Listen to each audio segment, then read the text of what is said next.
এই রান্নাটা হয়ে গেলেই সবাইকে ডেকে খেতে বসিয়ে দেবো বৌমা। আচ্ছা মা, ঠিক আছে। মা, মা, এই বাঞ্চতটা এখানে কেন এসছে? তুই কার কথা বলছিস? এই যে মাসিমা, আমার কথা বলছি গো।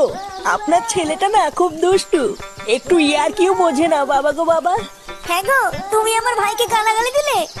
বাড়াটা গালাগালি দেবো না তো কি দেবো? ও বলছো তার বাল বাড়া আমাকে ঘরে একা পেয়ে আমার প্যান্টের ভিতরে হাত ঢুকে দিয়েছে। মা গো মা, জামাই বাবু তুমি অত রেগে যাচ্ছ কেন? আমি তো তোমার শুধু একটু সাইজটা দেখছিলাম গো। কি ছিল হোম তার বাল? বাড়ি গিয়ে বাবার সাইজ দেখবি যা। কি সব উল্টো পাল্টা কথা বলছিস তুই? যা বলেছি ঠিকই বলেছি। লেওরা আজকে প্যান্টের ভিতরে হাত ঢুকে দিচ্ছে, কালকে তো বলবে হালকা করে পুঙাও মেরে দাও। এই কি হয়েছে রে? এত চেঁচামেচি কিসের? দেখুন না মেশামশাই, মা গো মা, আপনার ছেলে একটু ইয়ার কিউ বোঝে না। ওটাই আর কি ছিল বাঞ্চদ? দেখেছেন তো কিভাবে বলছে। দেখো মা, আমি কিন্তু বলে দিচ্ছি, এই চুদির ভাই যদি বাড়িতে থাকে আমি কিন্তু বাড়ি থাকবো না, বলে দিলাম।